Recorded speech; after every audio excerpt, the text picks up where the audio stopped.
Should I get a PhD?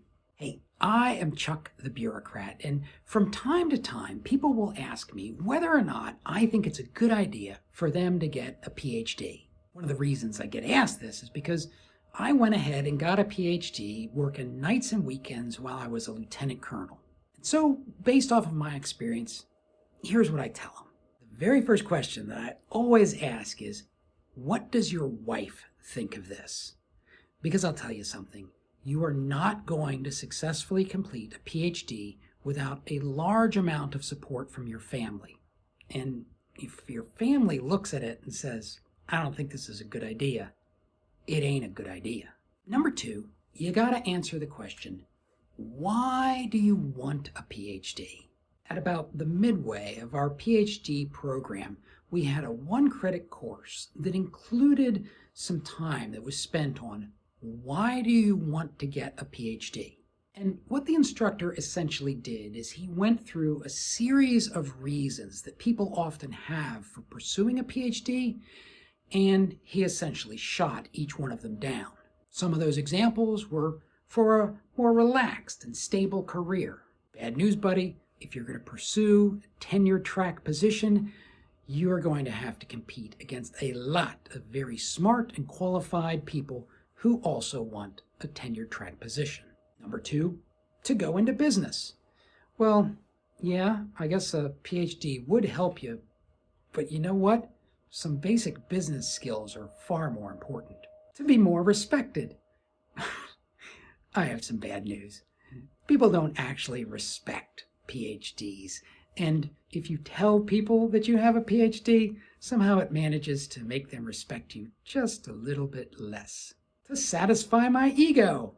Well, here's the bad news. If you've got the kind of ego that drives you to those sort of accomplishments, there ain't nothing you're going to do that's going to make it stop coming up with new goals to pursue.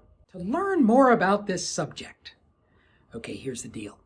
You don't need a PhD to go out and read academic papers. And what's more, the whole point of a PhD is to expand the knowledge by publishing. So if you're not interested in publishing, you don't need a PhD. To earn more money, okay, there are some PhD jobs that are going to pay more, but there's a lot of them that are going to pay less. And what's more, if you're in the military, you're not going to get promoted or paid more because of a PhD. So money's not the reason. Because my dad thinks it's a good idea. Listen, if you're getting a PhD, which is a huge investment in time, effort, and energy, but you're only doing it to satisfy somebody else, that's not going to work out very well.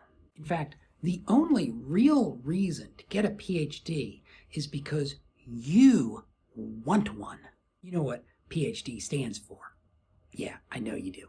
But one of my advisors said it stands for problem-hungry demon, that unless you are possessed by the desire to accomplish it, it's not really worth just putting it on the wall. So that's something else that I tell people.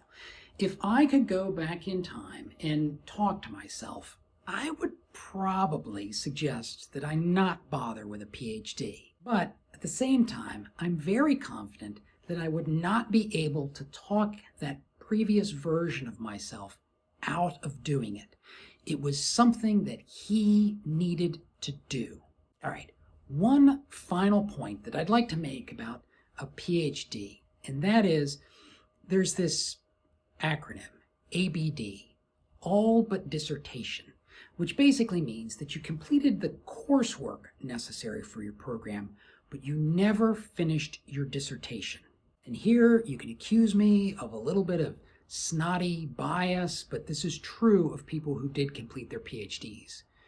When they find out that somebody is ABD, that is, they started the process of getting a PhD, but they stopped partway through, they hold that person in lower regard than somebody who never started. The reason is because the expectation of somebody who has completed a PhD program is that they have sufficient personal drive to create new and original work.